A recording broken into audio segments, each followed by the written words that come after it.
Alrighty, hope you guys are doing all right today.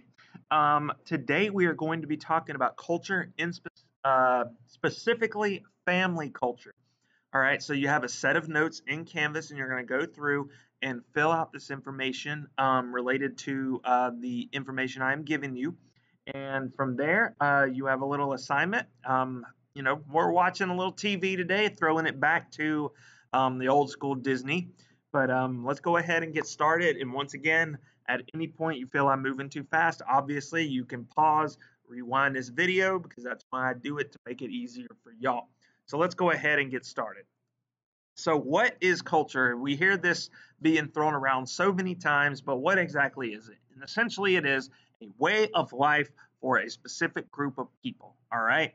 So, this can include anything from traditions, customs, what they do, foods that they consume, their language, as well as their beliefs. So, all of this is encompassed within culture. Now, you see right here, I have this picture of a hot dog. And I know some of you might be like, well, why is there this picture of this hot dog? All right, well, if you look at what's on the hot dog, it's got these types of peppers on it. It's got tomato. The bun has some poppy seeds in it. And the reason is because this is a Chicago style hot dog. In other words, typically when you go up into Chicago, a lot of times this is kind of how they put their hot dogs together and what they put on their hot dogs and things of that nature up there in Chicago versus, down here you may not put tomato on your hot dog. You may not put dill pickle relish on your hot dog. You may eat just a regular white bun instead of a poppy seed bun. But it's one of those things where different places, go down with the idea of the foods that can be consumed. And, in some cases, you have, like for instance, last week you guys saw, if you were on campus, you would have seen the food truck. It's called A Little Taste of Chicago, and it's a gentleman who runs a Chicago style food truck. He brought it to campus for the teachers to enjoy. And, many of us ended up eating this Chicago style hot dog because that was a piece of his culture that he brought down here, and we got to experience a little bit of it. So, in other words, many cases it's relative to a specific group of people, whether it's regional or whether it's, in some cases, family. Oh, what a perfect segue. So, what is family culture? Now, family culture is culture that is specific to a lineage or a related group of people. So it all depends on how we want to look at it. So, for example, let's look at lineage. So, we want to take an idea of lineage. We're taking the standpoint of ancestors.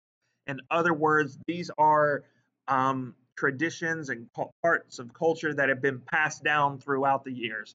So, for example, you may hear about people talking about, well, my grandfather did this, my father did this, therefore I'm going to do this. Or for example, my grandfather always, they may have some interesting tradition. My grandfather always smoked barbecue on the first sunrise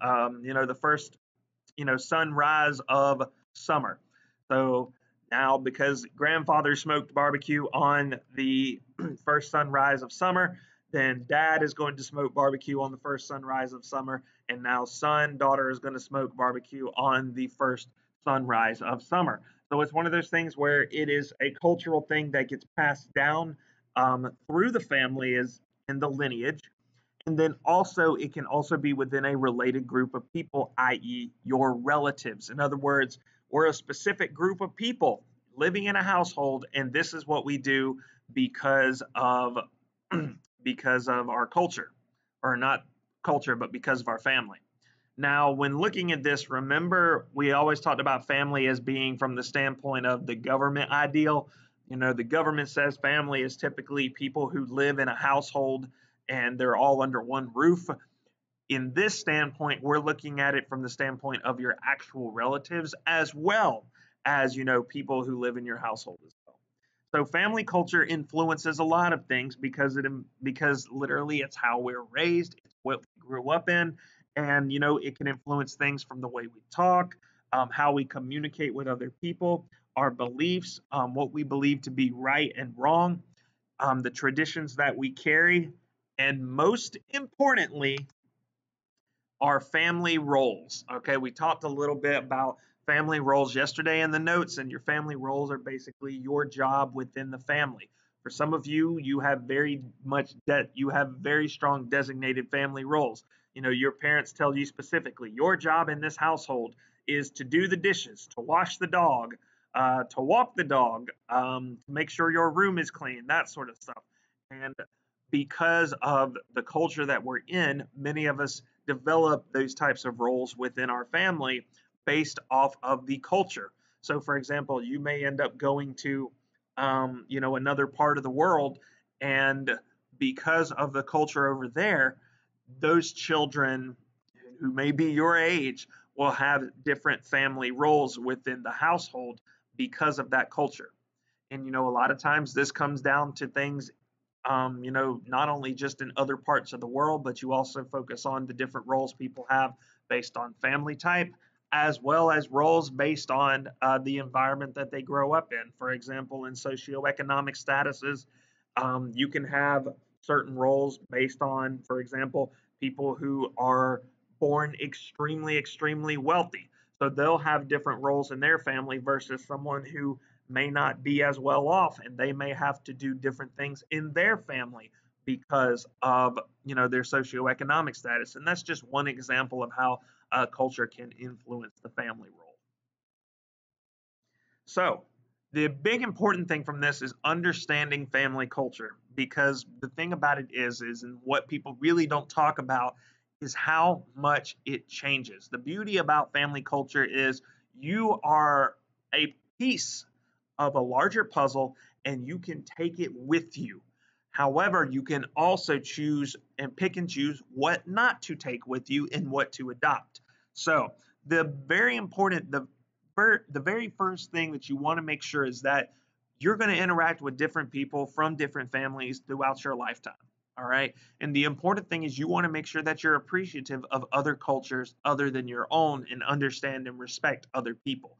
Because by doing that, you were showing that you were open to other people's experiences and other people's beliefs. But at the same time, you're making sure that you are being respectful of that. Let me back up real quick. By the same token, you're making sure that you're being respectful of that. But at the same time, when people choose to share their culture with you, you can learn to adopt certain things for yourself from the standpoint of what you want to do. And this can be done from meeting other people, but this can also be done from understanding how your family culture affects you specifically. The other thing is don't stereotype. We've talked about stereotyping in this class before. It's very important to make sure we don't stereotype because, in other words, because what happens is if you have a generalization of what a family is in terms of their culture and you stereotype other people, then that really blocks your ability from understanding, it blocks your ability from really understanding what their culture is all about and understanding the ways that they do things. And then understand that finally culture changes with the family life cycle. I've mentioned the family life cycle multiple times. We start out with independence, being a single person. And as a single person, you're going to carry aspects from your family into your own life. And then you will also reject or not carry aspects from your family into your own life. So let's say, for instance, you're a person that, maybe you were spanked as a kid. All right. And that was part of the culture that you existed in. Your parents believed in corporal punishment. So therefore, you were spanked as a kid. And as you grew up, you thought, you know what? This isn't what I liked. This is not what I want to bring into my new family. So we're going to reject that. So you choose not to spank. You choose that spanking and corporal punishment is not a way of life for you if you choose to have kids. So then we move in, and that is something you take with yourself as a single person. So then we move into marriage and coupling. So maybe when you meet with someone and you start talking about this kind of discussion, and y'all start talking about, how your partner was raised versus how you were raised, and then y'all develop your own ideal of how to raise children based off what you believe is to be right and wrong and how you wish to raise children and how they wish to be. So maybe they also don't believe in spanking as well. So then now this has become a cultural custom in terms of disciplining and once again teaching children right from wrong. So as you go into child rearing through adolescence, you employ things. So now you have children, you're employing things that discipline the child but aren't necessarily related to corporal punishment, for example, spanking. So you may do things like timeout, redirection, taking things away, grounding, or things of that nature.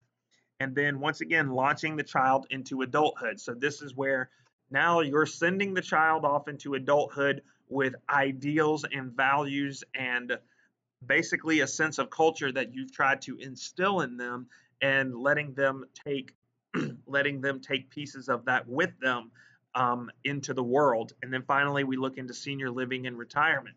And this is where you begin to develop your own sense of culture as you get older. Some people, because they no longer have kids, they don't really have opinions on certain things, or if they do tend to have opinions on certain things, they may or may not be as vocal. And then because of changing in this, you think about the places that you go, the people you interact with. I'm just giving one example of spanking from the standpoint of how it can be carried on, but you got to think about the places that you go, the people you interact with, the foods that you eat, and the experiences you have.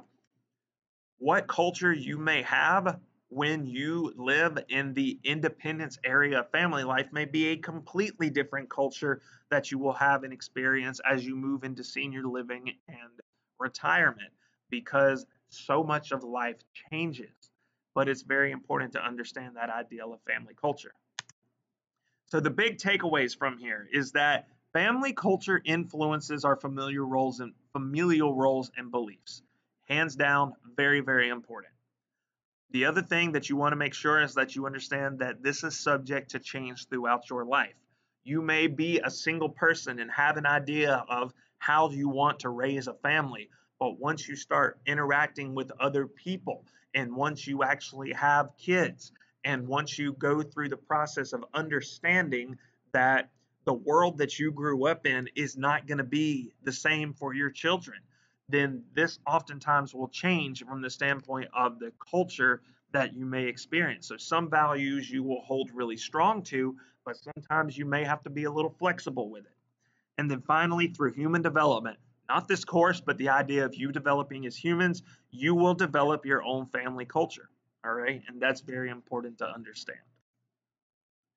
So that's going to do it for your notes today. Very easy and very simple. Now, for today, you have an assignment that is Proud Family Culture Shock. In other words, this is, as you see, if any of you are familiar with the Proud family, you know the main character is Penny Proud, who we have featured right in the middle here.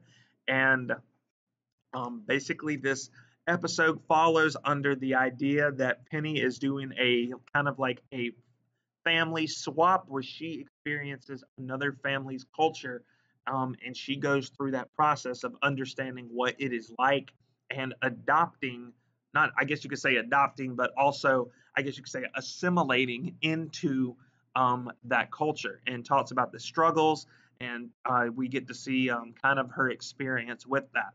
So there are like 12 questions that go with this, so you can watch the video, answer the questions, they go in order, and you'll see how there are different family cultures related to religion, related to money, and things of that nature. So at this point, you guys are free to go ahead, get that work completed, and I will see you guys tomorrow.